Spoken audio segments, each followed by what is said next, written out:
Dans le bureau de Lee, l'infirmière April lui apprend qu'un donneur d'organes n'était pas compatible pour une transplantation. Poppy arrive et veut savoir ce qui s'est passé. Mais Lee affirme que ses restes auront disparu avant la fin de la journée. Lee affirme que c'était honorable de la part de Tom de donner ses organes. Poppy dit qu'elle est venue apporter à sa sœur ses beignets préférés, mais Poppy sent à nouveau la tension. Lee dit qu'elle est bouleversée par la façon dont Luna a été élevée.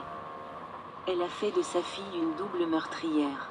Poppy admet qu'elle aurait pu être une meilleure mère. Lee lui rappelle qu'elle avait beaucoup de ressources, mais qu'elle les a repoussées. Poppy dit qu'elle se culpabilise tous les jours. Sa fille est une tueuse, tandis que le fils de Lee est médecin. Elle comprend que le but de cette évocation est que Lee voulait être cruelle. Elle veut savoir pourquoi Lee est si cruelle. Lee dit qu'elle n'a jamais fait confiance à Poppy, jamais. Poppy est stupéfaite d'apprendre que Lee ne lui fait pas confiance.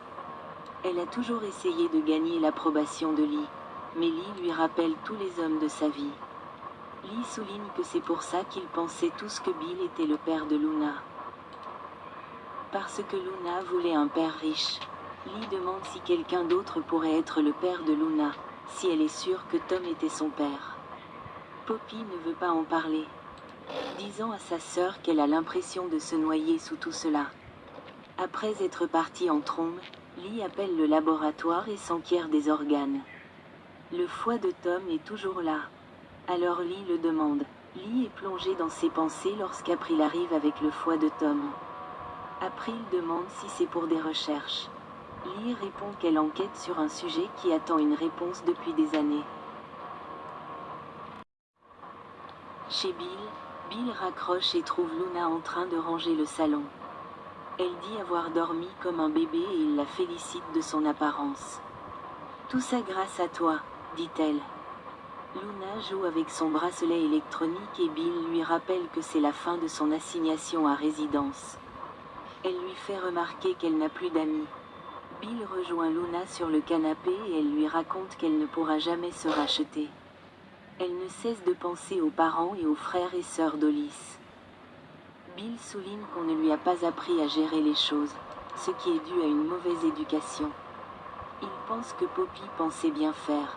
Être parent, dit-il, est une grande responsabilité et lui-même a failli à sa tâche. Elle lui fait remarquer qu'il ne pourrait jamais faillir à sa tâche comme ses propres parents.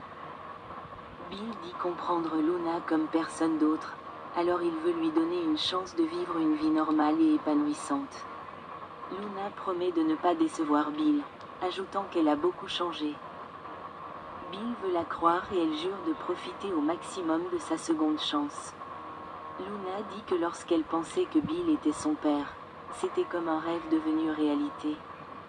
Il souligne qu'elle a truqué les résultats et qu'elle sait que c'est horrible, mais c'est à ce point qu'elle voulait que tout soit vrai. C'est jusqu'où elle était prête à aller pour obtenir ce qu'elle voulait. Elle ne pouvait pas vivre avec l'idée que Tom Star soit son père.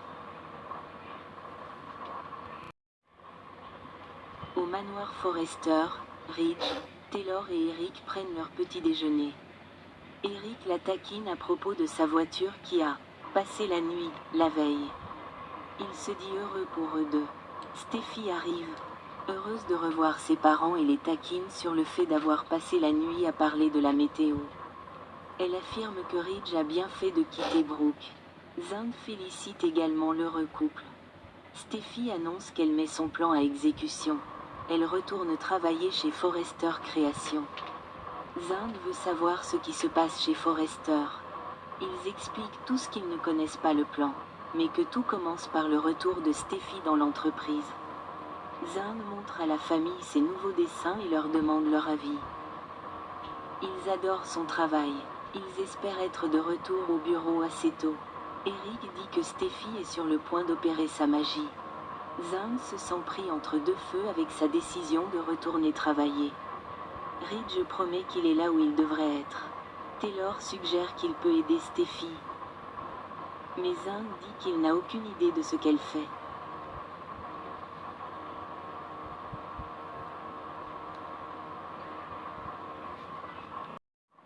Pendant ce temps, chez Forrester, Brooke ne prête pas attention aux discussions entre Carter et Hope sur la recherche d'un accord avec Daphné. Elle ne cesse de penser à Ridge. Hope et Carter comprennent l'humeur de Brooke. Hope se demande s'ils vont se remettre ensemble, mais Brooke n'en est pas si sûre. Hope se demande comment Steffi gère la nouvelle du retour de ses parents. Steffi entre et dit qu'elles doivent parler. Elle souligne qu'elle est toujours actionnaire et qu'elle doit veiller à ses intérêts. C'est pourquoi elle revient travailler dans l'entreprise. Hope n'arrive pas à croire que Steffi veuille revenir. Steffi dit avoir été blessée et trahie par ce qui s'est passé, et toute sa famille partage son avis. Elle sait qu'elle a dit des choses blessantes. Hope l'interroge sur son changement d'avis et se demande ce qui se passe vraiment. Carter demande si Steffi pourra lui rendre des comptes en tant que directrice de l'entreprise, ainsi qu'à Brooke en tant que PDG, et même à Hope. Steffi dit que ce ne sera pas facile, mais qu'elle est prête à sacrifier sa dignité, car elle aime tellement l'entreprise. Elle suggère d'en devenir la présidente pour apporter sa contribution. Elle promet de ne pas causer de problème. Quand Hope lui demande pourquoi elle ferait cela, Steffi répond qu'elle souhaite que leurs enfants y travaillent un jour. Elle connaît le fonctionnement de l'entreprise et souhaite contribuer à la mener dans la bonne direction. Brooke la regarde d'un air très sceptique.